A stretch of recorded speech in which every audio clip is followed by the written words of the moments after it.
यार ऐसी एक छोटा सा इंसिडेंस है, बाकी तो ऐसे तो बहुत सारी चीज़ें हुई थी कि जाम्बिया में मैं था इधर, वो क्या कहते हैं, विक्टोरिया फॉल्स पे एट कैंप्ड। विक्टोरिया फॉल्स देखने के बाद I was heading to Botswana. तो दिस गाय, सो मैं सुबह उठा कैंप पैक कर रहा था, तो मैंने देखा कि बड़ी विंटेज सी गाड़ियाँ खड़ी हुई हैं वहाँ पे। तो तो मैं ऐसी तो पुरानी 70s 60s की वोक्सवागन और बाकी की सारी चीज़ें, तो उसमें से एक बंदा मेरे पास आया, बोला वो यू आर साइकिलिंग है, वो बोल रहा कि यार आई एम ऑल्सो साइकिलिस्ट, ऐसा वैसा करता हूँ। तो उसने पूछा कि कहाँ जा रहे हो, मैंने बोला यार I am going to Botswana and then Namibia and then to South Africa. तो ऐसी लंबी सी बात हुई, उसने रूट वूट देखा मेरा नमीबिया का, उसने बताया कुछ और क्या है। बोला whenever you come to South Africa just he lives in, he used to live in Cape Town, बोला बता देना कुछ हो तो केप टाउन में, गिव मी अ कॉल। तो ऐसे ही मैं गया, फिर 2 ढाई महीने के बाद I reach Cape Agulhas which is the lowest tip of Africa, and weather was very very bad.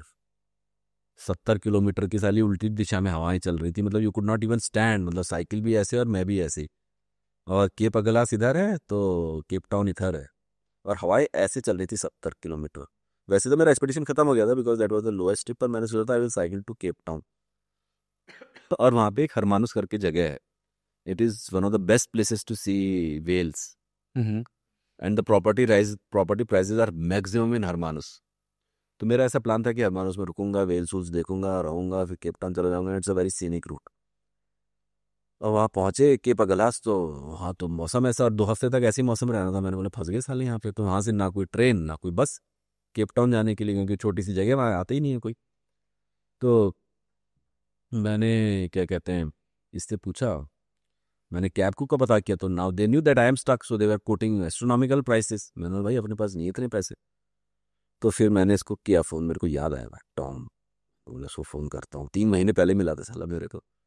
मैंने बोला हाय टॉम, यार वो hi Sushant, how are you. मैंने बोला यार I am here and do you know someone who can, if you know a cab guy और someone who can help me. तो मतलब ये अब प्रॉब्लम है कि यार अब मेरी सबसे बड़ी उम्मीद ये है कि ये किसी कैब वाले को जानता है, हम्म। वो कैब वाला मुझसे रीजनेबल पैसे लेगा और मैं केप टाउन पहुंच जाऊंगा। ये मेरा बेस्ट सिनेरियो है, क्योंकि अगर ये कैब नहीं अरेंज कर पाया, केप टाउन 300 किलोमीटर फ्रॉम अगलास, नहीं सॉरी 200 किलोमीटर और समथिंग, क्योंकि कैब अरेंज नहीं कर पाया तो अपन फंस गए, और इससे ज़्यादा मेरे को चाहिए भी नहीं, केप टाउन पहुंच गया तो ठीक। उसने बोला ओके ठीक है, give me a time, give me some time, I will get back. तो उसने फ़ोन किया थोड़े टाइम में, बोला कि वेयर आर यू स्टेइंग। मैंने बताया एक backpacker hostel where I am staying. तो उसने बोला okay don't worry, I am coming tomorrow to pick you up.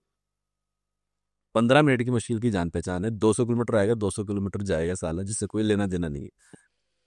तो वो भाई आए, तो मैंने देखा एक स्वयं की मर्सिडीज वैन खड़ी है मेरे को पिक करने के लिए, और उसका एक दोस्त आ रखा है।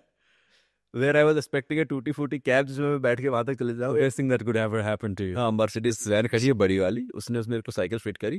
बोला are you in any hurry to reach Cape Town. मैंने बोला नो। बोला I have a century old home in Hermanus, Hmm. We will stay there, now it's the whale watching season. मैंने बोला यार बहुत बढ़िया। तो हरमानुस इज अबाउट 100 किलोमीटर्स, तो हरमानुस में उसका तो पुराना घर था, अपना तो था कोई खर्चे, उसने पूरा हरमानुस, बियर चिल्ड रखी हुई थी, दबा के बियर चेपी गई, उसने पूरा हरमानुस दिखाया, वेल वॉचिंग करी वहाँ पे, फिर डिनर में दबा के खाना वाना और सब बियर दोबारा से। एंड देन ही ऑल्सो, अब the place where I had booked Cape Town में, उसने बोला बहुत ही फकौल जगह, यहाँ पे मत रहा, ही बुक्ड अगेन दूसरी जगह पे, उसने बोला कि यहाँ पे रहा। And then he dropped me to that place and he said that अगर यहाँ से एयरपोर्ट दूर है, कुछ भी परेशानी होती है तो just give me a call, I will come and drop you of. तो मतलब मैं वही बोल रहा हूँ ना, अगर किसी ने मेरे को लिखने को बोला होता तो मैंने तो कैब लिखी होती, कैब मिल जाए। वहाँ साली मर्सिडीज की वैन आ रही है, हरमान Hmm. में मैं रह रहा हूँ, बियर पी रहा हूँ, वही पूरा पैसे खर्च कर रहा है, पूरी best of well watching that you can do, I did that. He left drop me at cap Town, और बाकी की सारी चीज़ें अरेंज कर दी। तो यार मतलब ये तो फिक्शन से भी बढ़कर है ना। और ये तो चलो फिर भी कंफर्टेबल था, ऐसा मैं और भी कई सारी चीज़ें मैं एक्चुअली भूल जाता हूँ, बहुत सारी चीज़ें ना। मतलब ऑस्ट्रेलिया, जो लोग बोलते थे कि यार तब वो क्लैशेस हुए थे, काफ़ी एथनिक क्लैशेस वहाँ पे एशियंस और ऑस्ट्रेलियंस के बीच में सिडनी में, and they say that it's a very resist place, so Australia cycle मत करो। By the time I reach Melbourne starting from New Zealand, I had so many addresses of Australians Melbourne में कि मैं हर दिन घर बदलता और मैं 1 महीने रह लेता ऑस्ट्रेलिया में। अमेजिंग पीपल यार, ऑस्ट्रेलियंस अमेजिंग पीपल। ऐसे ऐसे लोगों के घर में रहा हूँ मैं, जिसकी ओरिजिनल गोल्डली सीलिंग अभी तक इंटैक्ट थी, उसने मोनेस्ट्री खरीद ली थी एक पुरानी, और उसको ओरिजिनल गोल्डली सीलिंग अभी भी थी। उसे बोला तू रह, तेरे को जितने दिन रहना है। ही रिपेयर्ड माई साइकिल, कुछ गड़बड़ हो गई थी, पैनियर फट गया था मेरा, सब कुछ मेरे सोने से उठने से पहले उसने सब रिपेयर करके रखा हुआ सारा कुछ। आर्किटेक्ट था, टुक मी अराउंड टाउन और खूब खाते। अमेजिंग है दे।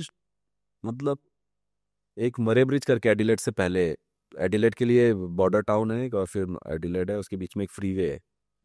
हर कोई उस फ्रीवे से जाता है। अब साइकिल उस फ्रीवे पे अलाउड नहीं थी, तो मैं वो मरे ब्रिज करके जगह वहाँ मुड़ गया। गर्मियों का मौसम, साला 45 डिग्री गर्मी हो रखी, और मैं बिल्कुल ही स्क्रूड अप हालत में पूछ रहा हूँ लोगों से रास्ता कि कहाँ है एडिलेड में, किसी को नहीं पता क्योंकि हर कोई फ्रीवे यूज़ करता है। तो मैं डिस्गस्ट हो गया, एक आखिरी बंदा दिखा, मैंने बोला कि यार is there some place to stay, cheap cheap place to stay, पैसा तो ऑस्ट्रेलिया है महंगा।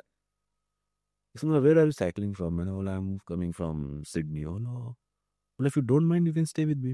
हाँ भैया बिल्कुल चल। हम में से कौन यार हिंदुस्तानी नेपाली बोलेगा कि तू आ जा यार मेरे घर पे रह ले ऐसे। उसके बीवी बच्चे, तो बच्चा तो इतना एक्साइटेड, मेरे को छोड़े ही ना, वो मेरे ही कमरे में डला हुआ, मस्ती चल रही है। फिर उसने पूरा फोन ऑन किया, सारा रास्ता बनाया मेरे लिए, फोटो कॉपी करा के लाया क्योंकि इंटरनेट वहाँ की काम नहीं करता, जितने भी नलाबो डेजर्ट आई टू क्रॉस। तो कौन कौन सी रुकने की जगह हैं, क्या हैं, आगे अपने दोस्तों को बताया, उसकी बहन आगे रहती थी, he is coming this look after. गजब यार, गजब, बहुत ही अमेजिंग।